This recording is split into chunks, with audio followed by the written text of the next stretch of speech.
Welcome to the Idea Roastery. I'm Jason. And I'm Herman. So, Herman, what is sushi like to you? Do you eat vegan sushi? So I've actually started eating fish again. Oh, yeah. Yeah, so Emma and I have started eating eggs and fish again. And the reason be it is that we're currently up in the north of South Africa. And it is, as soon as you leave the enclave of Cape Town, it's very difficult to get vegan or plant-based food because they don't over here, chicken is a vegetable, right? Yeah. And so it's definitely made our lives a lot easier, and I've actually been enjoying it. I had some scrambled eggs for breakfast this morning, Oh, man. but Yeah. I have gone and had sushi, and the reason that you have brought this up so eloquently is because I can't stop talking about I think it's a 2009 documentary called Jiro Dreams of Sushi. Mm. Yeah. And I loved that documentary. Was it your love of sushi that made you want to start eating fish again, or was it was it just that you like tired of eating so many vegetables? I think it's that I got sick of supplementing with protein, especially Oh, when yeah. out of the city. And if I went and took a look into all the studies and the data because I'm a nerd, and came to the conclusion that fish is the healthiest of the animal proteins, because you also get your omegas and micronutrients and all that. And it is also the least environmentally damaging, depending on which things you're measuring. Like in terms of deforestation, absolutely, but in terms of like there's bad fishing as well. There's like bottom trawling, etc., etc. Um, so it was a rationalized decision over there, but I've come to realize that I actually do enjoy the taste of fish as well. Yeah. It's quite good because I was just in Sicily and I was like thinking, oh, what would Herman think of this place? But then they've got like egg pasta, they've got like lots of like okay, they have more of a seafood based. You don't eat like crustaceans and stuff because I think you're allergic. So, but they have like a lot of like like octopus and like fish, and it's like I was like, yeah, if you were vegan and you don't eat eggs, then it's like basically all pasta is like off limits for you. So Yeah, yeah. I'm like, so it's good. But you mentioned their Jiro Dreams of Sushi. What is it about that documentary that's caught your attention? So for a bit of context, I watch a lot of my guilty pleasure is watching Japanese crafts people like YouTube videos and stuff. Mm-hmm. And Jiro Dreams of Sushi is just kind of like peak that. It's a documentary about a person who is so dedicated to his craft, and he he actually dreams about it, hence the title. Um, and he cares about it and he loves it. And and he shows up every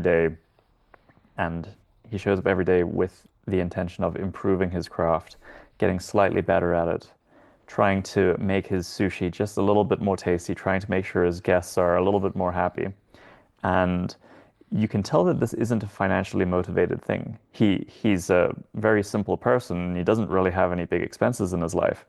Um, but he just wants to make good sushi. He just wants to like perfect his craft. And this is the thing about Japanese craftsmanship that I love is that whether it's making like calligraphy ink or, iron kettles, is there's this mentality that your occupation is very important and that you need to show up honorably, and that the best way to do it is to not phone it in, but to instead give it, 100%. And this is very different to like the Western way of thinking about it, is that we think about it in terms of work is something that you kind of like just need to do to get money, but the things that are important to you are outside of work. And I agree with that, obviously, to a certain extent, but there's something that calls to me about having a lifelong occupation that you want to show up every day and you want to improve your skill at that thing and you want to just like hone that craft and make that craft a part of you. Am I Yeah. making sense of it here? Yes, it does. I think there's also it's it's not just in Japan. There are also like Western forms of craftsmanship, right? And I think when I was looking into this topic, I looked at like, guilds back in the day. They used to have like guilds, and specifically, I looked at like craft masonry, and obviously, like within, artisanal food products, you always see like, Johnson and Sons and Son and Sons and all of these kind of like, old companies that are like kind of passed down. And even in Italy, where I was recently, I saw like, a fisherman. He was like serving fish during the day, and his son was like carrying all of the kind of crates as they were like packing up. So it kind of like springed in me that there's like this, like younger person who's like taking on the occupation of their parent. And it made me think that, is it really that is it a choice in both the Japanese and the Western sense? Is it a choice, or is it some sort of like social factor that makes you want to continue to do that craft? Like, it makes sense, I guess, to do it, but like, is it that they're being forced in a way because it like that's just an easier option, or is it like really that they're actually enjoying that craft? I think it's both. So in the documentary, he's got his son who works with him, and his son is now 57 or something like that. He's in his 50s, and he also loves his craft, and he's dedicated his life to his craft. But it was actually brought up that, when he started working there at 19, he hated it, and he, Mm. really didn't want to be a sushi chef. He wanted to go and do other things. He wanted to be a race car driver. But over time, he built a love for that craft. And I think that there's something to be said about craft and work in that way, is that a lot of things that we come to really enjoy, we start up not necessarily enjoying. So there's a really good example of this when it comes to musicians. So pretty much across the board, with exceptions, obviously, but by and large, and I'm mostly anecdoting, musicians in my life who I know, is they were forced by their parents to go to music lessons. And I say forced, in a way that, you're kind of also forced to go to school, is they didn't really have a choice but to carry on going to piano lessons. Now, when they're really young, they do not enjoy going to piano lessons. Instead, they want to go and play Game Boy, right? Um, but then once they get to, you know, grade 6, grade 7, or high school especially, is they start being respected by their peer group for being able to play music, whether it's guitar or like serenading the girls. And then over time, they adopt this identity that they are musicians, right? And so once they, let's say for instance, leave high school, they now think of themselves as musicians, and now they play music because this is part of who they are and they really enjoy it. And they now are surrounded by other musicians, and maybe they jam together, maybe they're part of a band, maybe they go to open mic nights.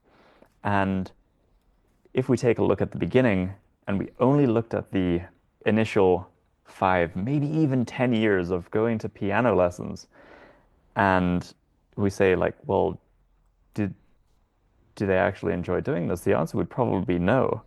But then you take a look at it over the span of a lifetime, and it's like, this is possibly the most important thing to this person, right? Their craft is this playing of music, and it is fundamental to who they are. Hmm. Another thing that cropped up is that it's almost like it's in some well, in the Japanese culture, and in even in the medieval culture, there was almost a link between your craftsmanship journey and like spirituality.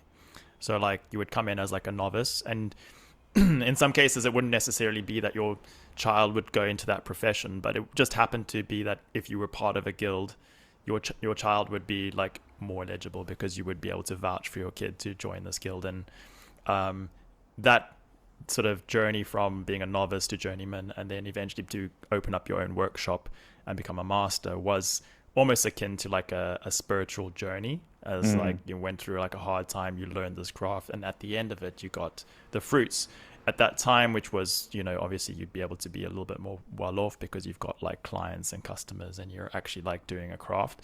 But I think what you're also talking about is like, once you're over that hurdle, you're starting to actually move into this domain where you're not bogged down by the fundamentals. Like you're not like trying to figure out how your fingers move on the guitar or like where to place your fingers. You're actually more able to, creatively move through this like Mm. creative space. But the other side of it that I also saw is that there's actually like a capital constraint, right? So from an economic point of view, I wonder if it's just like a kind of like a sort of local maxima where someone is going to become the same thing as their parent because the parent has already accumulated some of the kind of capital that it takes to start like a workshop. So if you think of Yeah, like, also like the knowledge capital is you don't have to go to like Jiro's children didn't have to go to culinary school. yeah, They instead just learned from him. there's a benefit because you like learned from an earlier age, and so you probably already have some of at least the sort of inherent knowledge of how it works. But also from a capital point of view, if you're like a blacksmith, you have like a lot of anvils, you have like a lot of like stuff, and sometimes economically it's just better for your family to pass it on in a generation, um, because you can kind of trust it a bit better than if you were to just sell your business. And the other thing that I came across is maybe like in that sense you kind of were like not forced, but like you kind of naturally became what your father became because it was also the easiest and most highest ROI because you basically inherit a client base, you inherit a business, you inherit like a financial sort of asset. And so it just naturally is the easiest thing compared to if you were to like just go off on your own, start your own business. You have to try and acquire all of these things like, office space, and you have to acquire like all of this equipment. um, it's a lot harder, and so maybe that was just like a path that not many people took, and maybe also because of the internet it's become very easy to transition between different tasks. Or what is it that you think is different between back then and the sort of traditional way of handing down businesses Mm. and how we operate today, and when we're maybe a little bit more independent, like we have a different mindset?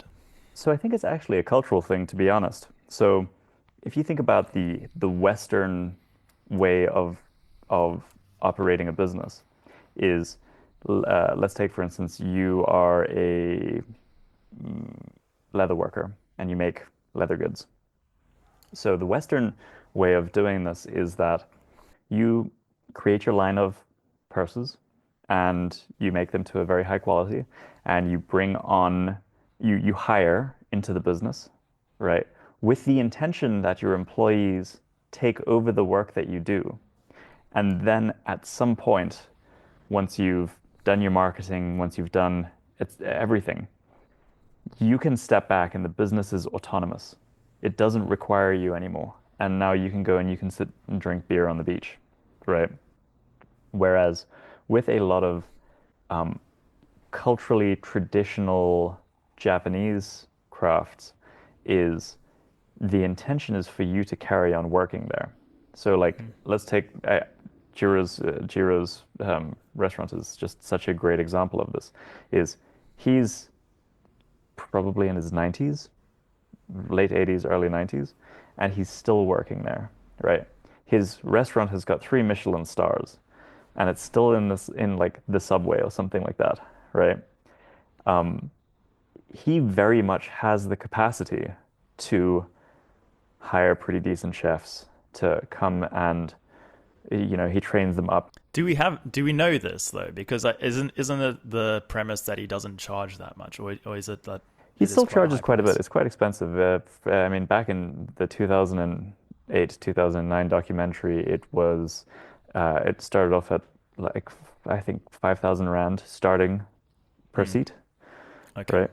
Um, but I think the thing is that with a lot of these businesses is you're expected to carry on working in the business and then your next generation, your son or whatever, is meant to take over it and carry on working on it.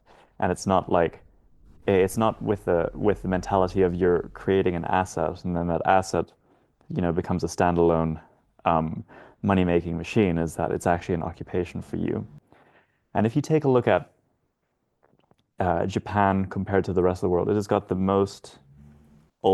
oldest companies in the world, right? Or the oldest organizations, whether this be running a bathhouse or an inn, or, they've been making, swords or calligraphy stones or whatever, is it's these are in some cases like 26 generations of people handing it down to their son.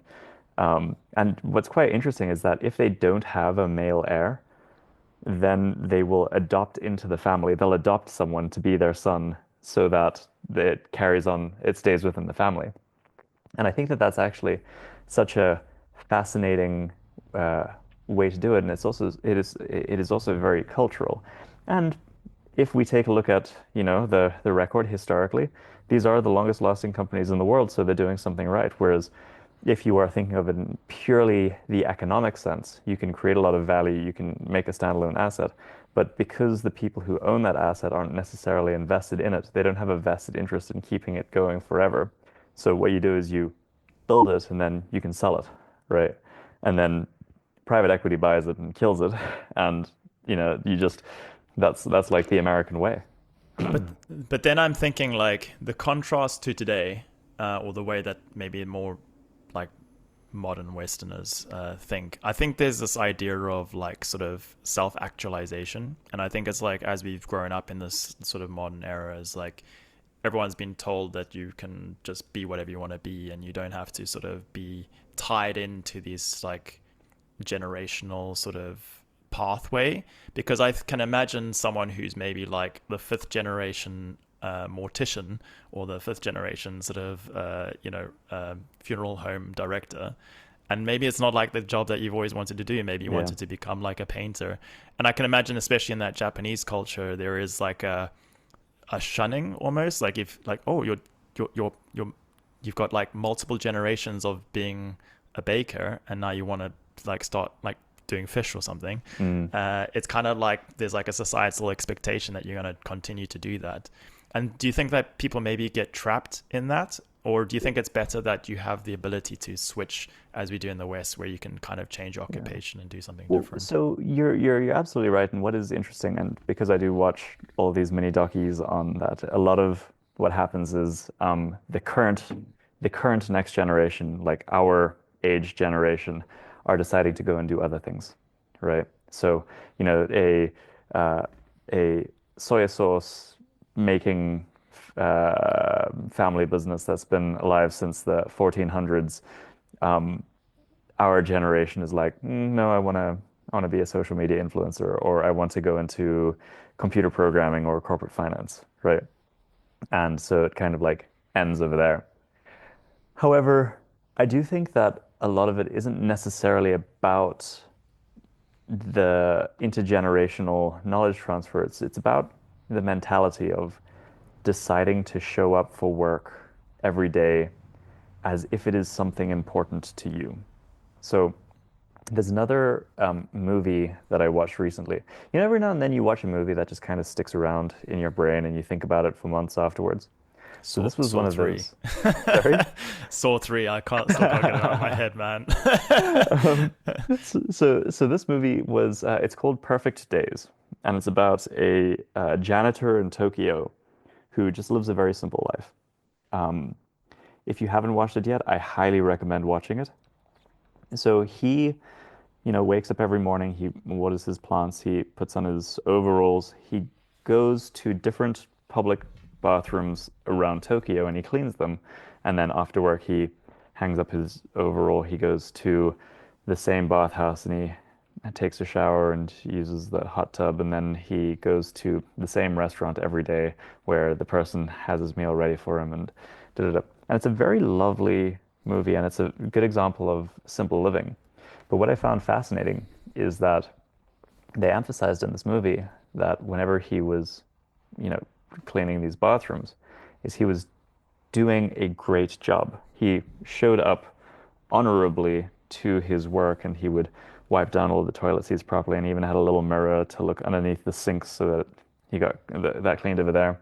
And there was this one scene where he had a uh, I don't know, a person who worked with him who would like sit and watch YouTube videos on his phone while he cleaned, and would be late for work and blah blah blah blah blah blah, blah.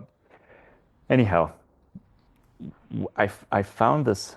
I had this strange feeling when I was watching this movie that I envied this guy's occupation because of the way that he showed up to it.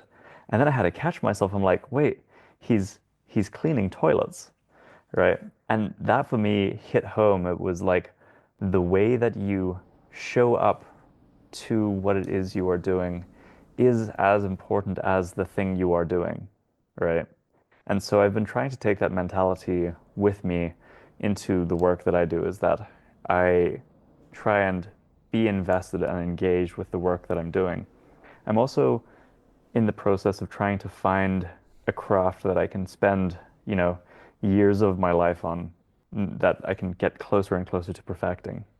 And I found a bit of that with leather work, although I get the feeling that there's like a local maxima over there. I would really like it to be. It's also a bit ironic. Yeah, I know, If because I you're don't like eat a, meat. yeah, I won't kill that cow, but I will have its skin. I'll have it skinned, please. I'm gonna make a backpack. Um, but it's stuff like that. It's like I one of the problems with software development as a craft is that, especially if you're working on a project, is that there is such a thing as done. Like, yes, you can go and you can tweak the code every day for the rest of your life, and you can add new features and you can do all that. But there isn't as big of a incentive to. Whereas, like with sushi, is you have to go and make it every day.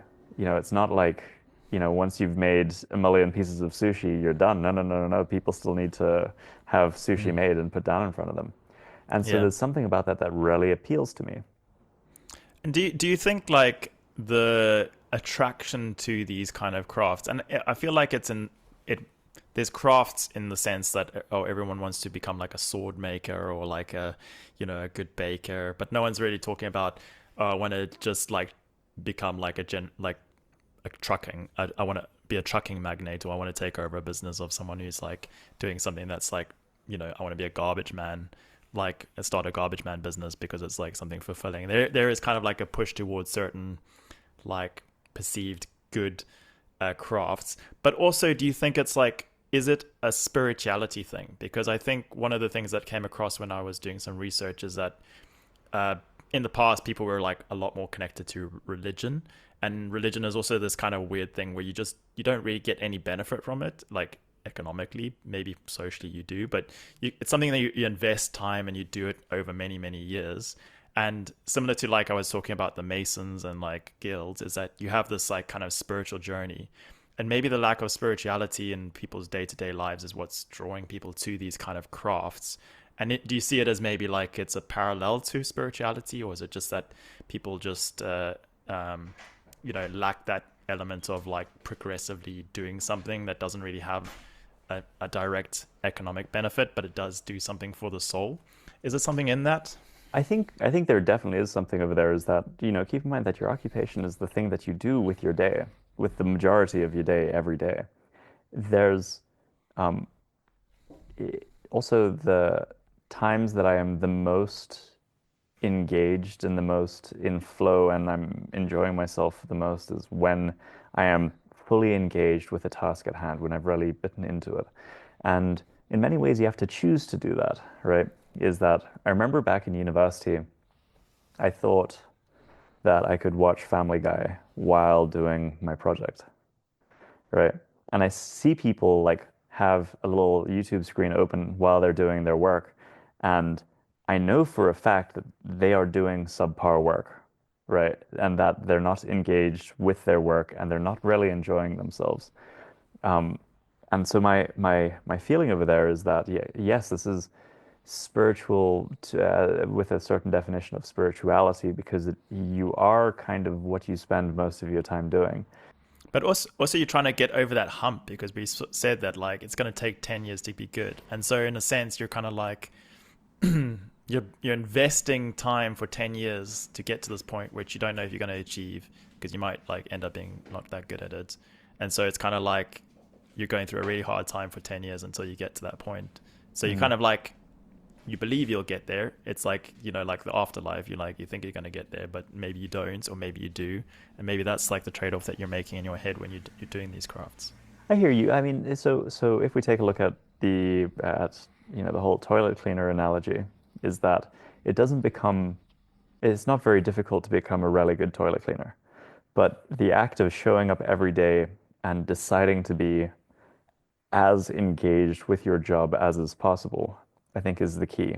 And that's kind of what I'm thinking is that like arguably Jiro's sushi from 10 years ago is as good as his sushi is currently, right? Like, yes, he has had 10 years more experience. Yes, he has, found ways to make the experience at his restaurant slightly better.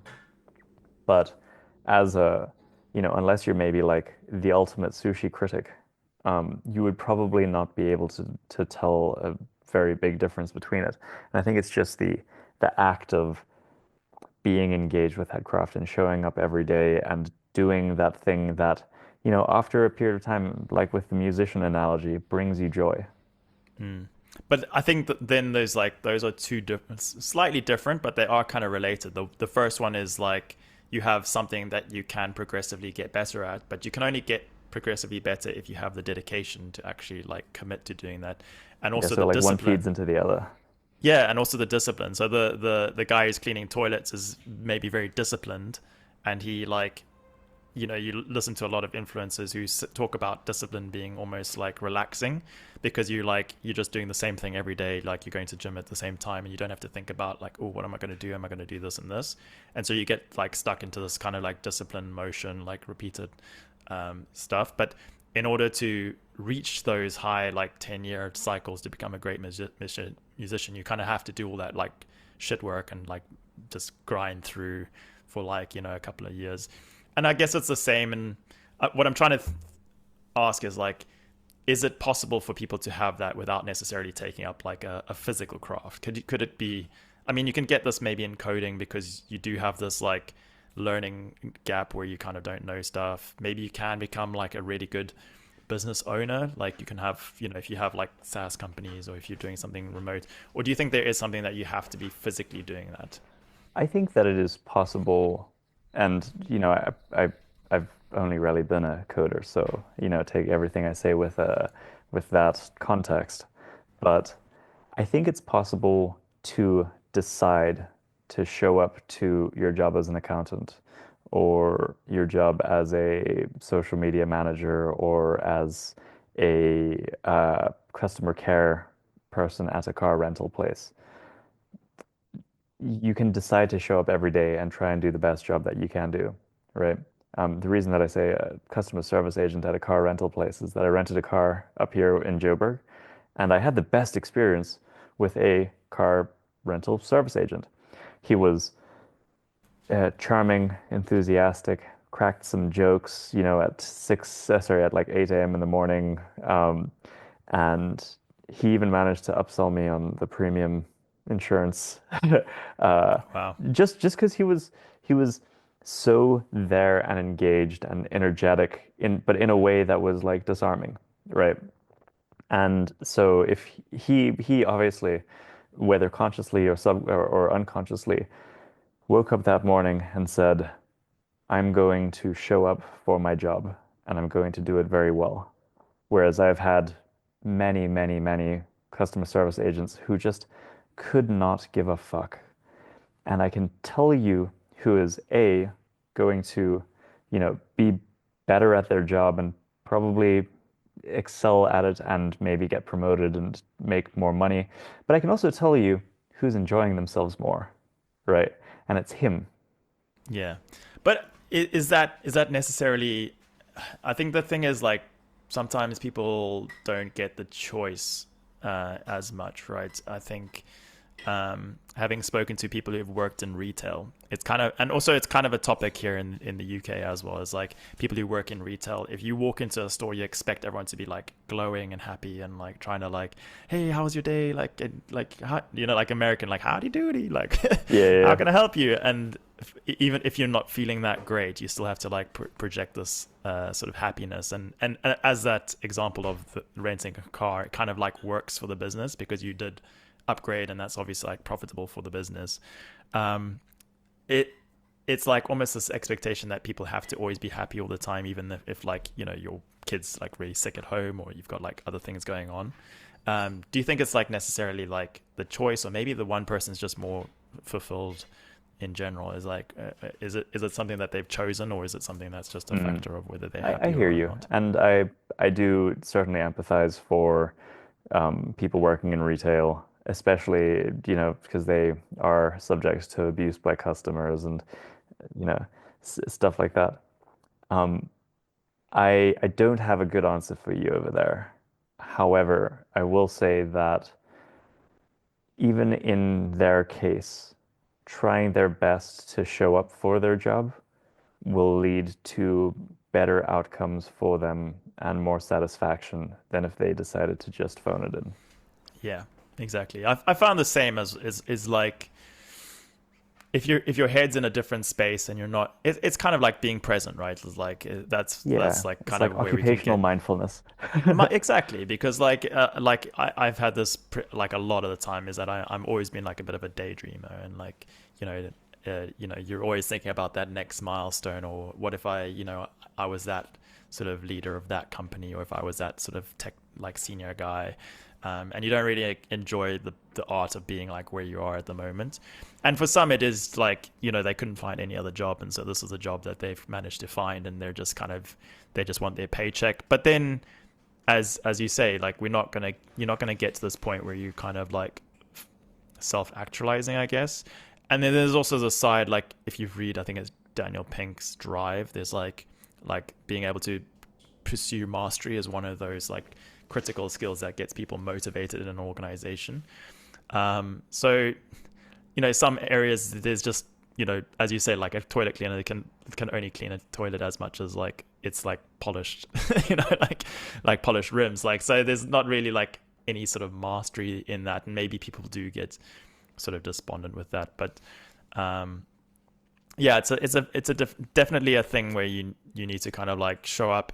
You need to try and be in the moment that you're working now, because you do tend to, if you like a lot more positive, it tends to attract more positivity to you, and that's if you're working in an organization, it reflects good on the organization, and the organization tends to do a lot well, which means you don't have a manager who's like shouting down at you all the time. You don't have this pressure because everything's doing well. And so I do believe that it does actually, if you've got employees that are happy, or if you are happy, you're going to like attract that benefit to the company. So to round up, what I can tell you is how I've been applying this to my own life in the actual work that I do, not in my hobbies or my crafts, but in the actual work that I do. Let's So give us a tool. Come on.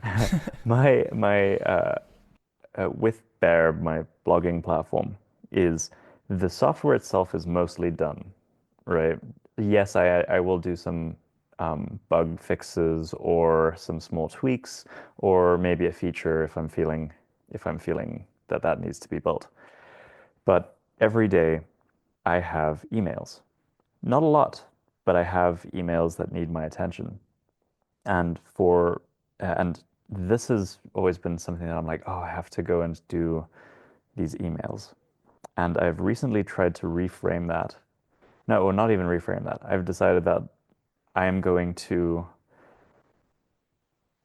be the best that I can be when showing up for those emails.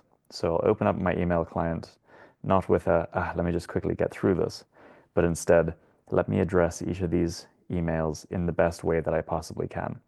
And so sometimes there are really dumb requests in there, and I'll be like, instead of saying like, just read the docs, I'll be like, I understand where you're at. Here's how you can resolve this. Here's a link to the relevant documentation. Feel free to ping me if you have any more questions.